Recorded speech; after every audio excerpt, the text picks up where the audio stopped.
Fala galera, beleza? Olha só, vamos lá para mais uma questão da prova da Unicamp 2022, primeira fase, questão 61.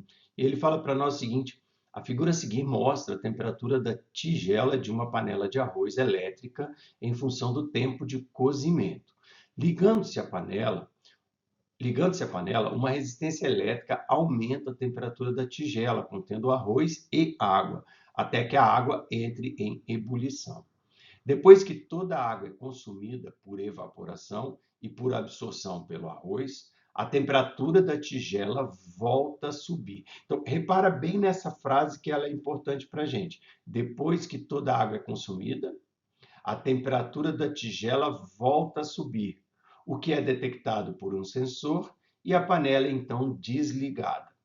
A potência elétrica dissipada pela resistência elétrica na forma de calor é 4.000 watts, constante durante todo o cozimento. Quanto vale a energia elétrica dissipada desde o início do processo até que toda a água seja consumida? Por isso que eu falei que a gente tinha que prestar atenção, que ele fala, ó, após a água ser consumida, a temperatura da tigela volta a subir, tá? Ele deu a potência e ele pede quanto vale a energia elétrica dissipada, tá bem? Desde o início do processo até que a água seja toda consumida. Então, como é que nós vamos pegar isso no gráfico? Bora lá. Ó, nós vamos simplesmente prestar atenção no seguinte. Aqui você tem uma variação de temperatura. Então, tendo uma variação de temperatura, você vai ter um aquecimento. Saiu de 20 graus Celsius, chegou a 100 graus Celsius. Tá? Como era bem mais água que arroz, a temperatura ali fica a temperatura. Quanto houver água, a temperatura vai estar ali nos 100 graus Celsius, fervendo ao 100. Tá? Então, repara que aqui é o processo de ferver, aqui é o processo de vaporização.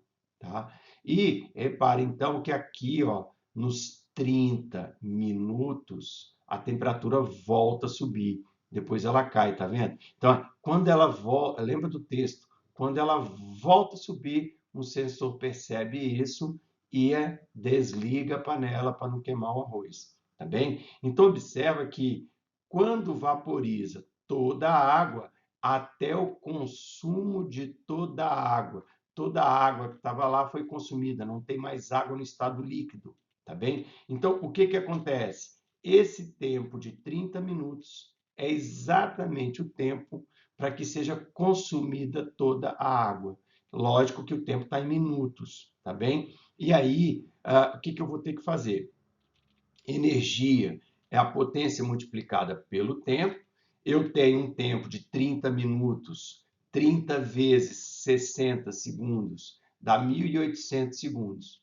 Então, mas por que que você tem que colocar o tempo em segundos? Para que a minha energia esteja em joule, beleza? Então, a potência é 400 watts, vezes o tempo, que seria 1.800, 30 vezes 60. Fazendo essa conta, a gente consegue chegar aqui a 700 vezes 10 a terceira joule, 720 quilojoules. Beleza, galera? Bons estudos e até a próxima questão.